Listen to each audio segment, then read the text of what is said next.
வைக்கிறதுக்கு ரொம்ப ரொம்ப உதவியாக இருக்கும். இந்த தனியாவில் நார் சத்தும் அதிகமாக இருக்குது.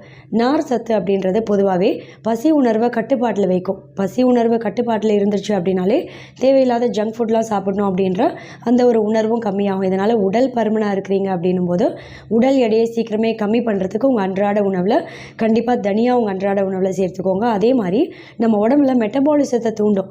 மெட்டபாலிசம் அதிகமாகிடுச்சு நம்ம உடம்புல அப்படின்னும் போது நம்ம சாப்பிட்ற மற்ற உணவில் இருக்கக்கூடிய கெலோரிஸ் எல்லாத்தையும் சீக்கிரமே பேர்ன் பண்ணுறதுக்கும் ரொம்பவே உதவியாக இருக்கும். உடல் எடையை கம்மி பண்ணணும் அப்படின்னு நினைக்கிறவங்க புரத ஊட்டச்சத்து எடுப்பீங்க இல்லையா, தனியால் புரோட்டீன் ஊட்டச்சத்தும் இருக்க, கூடவே உடல் எடையை சீக்கிரமே கம்மி பண்ணக்கூடிய நார் சத்து, கூடவே வைட்டமின் பி ஊட்டச்சத்துக்கள் எல்லாமே அதிக அளவில் இருக்கிறதால சீக்கிரமே ஆரோக்கியமான முறையில் உடல் எடையை கம்மி பண்ண முடியும். இந்த நார் சத்து அப்படின்றது உடல் எடையை கம்மி பண்ணுறதோட மட்டும் கிடையாது, குடல் பகுதியோட இயக்கத்தையே சீராக வைக்கும். இதனால் செரிமானம் சம்மந்தப்பட்ட அஜீரண பிரச்சனையெல்லாம் ஏற்படாமலும் தடுத்து ஆரோக்கியமாக வாழ முடியும்.